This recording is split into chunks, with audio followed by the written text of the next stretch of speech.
need to start here. Go to math.com. Click on the calculus button. You know the drill. We're going down to the first derivative test because we're taking one derivative, the first derivative. Yes, that's what it's called. And we need to click on 2. 2-1, and look at that, it comes right up. And you know what? We'll stick with that graph. But if you wanted to change it, you just click the problem like oh, I guess we'll have to do that graph. Just click that problem there. Find all critical numbers. We have h of x is equal to x minus 3 quantity squared plus 7. So this right here, I've got a red dot here, okay? And on the x-axis, which this looks like about 3 right here, I'm just going to tell you that the critical number is going to be, now this is a guess, but it looks like 3. Alright. And this little spot right here, just right around in this region right here, we call this the relative. It's not my relative, but it might be your relative. Now it's relative to this area right here. This is known as the relative minimum. Obviously, it's the minimal y value actually of all the y values in this set. And I'm just going to add a little extra to this. The graph is decreasing. You see this? Then it gets to this point, and then it starts. Well, not at this point though. Just past this point, and then it starts increasing. Okay. So the critical number, that's what it helps us find, where the function is increasing and decreasing. In this case, it's decreasing and increasing, and it also helps us find this this minimum right here. All right.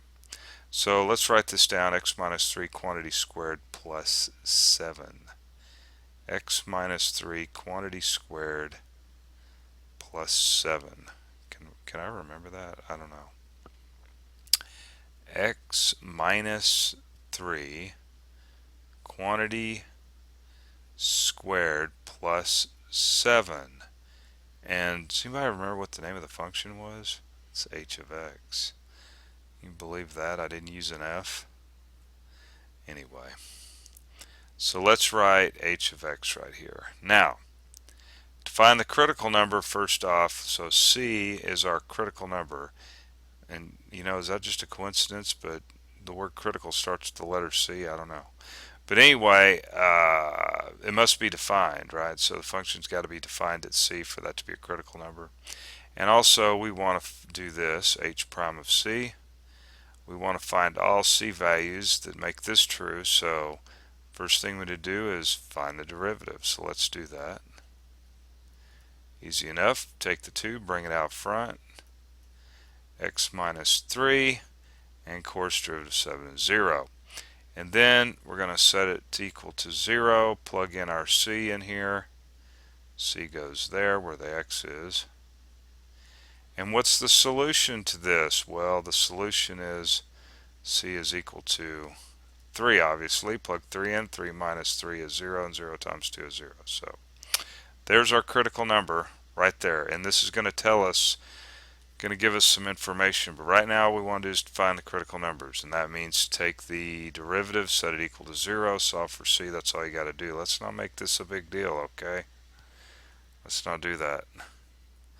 So I want to click on the answer, make sure the script is correct, kind of go through here, check that, and there it is. Now you see this form that I've written this in. I mean, it's like, gee, you can kind of see what makes the 0 right here, but we don't want to do that. We want to find the derivative. You know, let's not look for shortcuts at this point in our life. Alright, that's the first derivative test, and we're actually just finding critical numbers. Okay, so that's all we're doing right now. Alright, let's move on over to Go To Math and catch up with me there. Remember to click on the forum, it's right up there, and you can leave a message or even a math problem, and I may actually post it on here and work it out. Okay? Alright, and I'll see you later.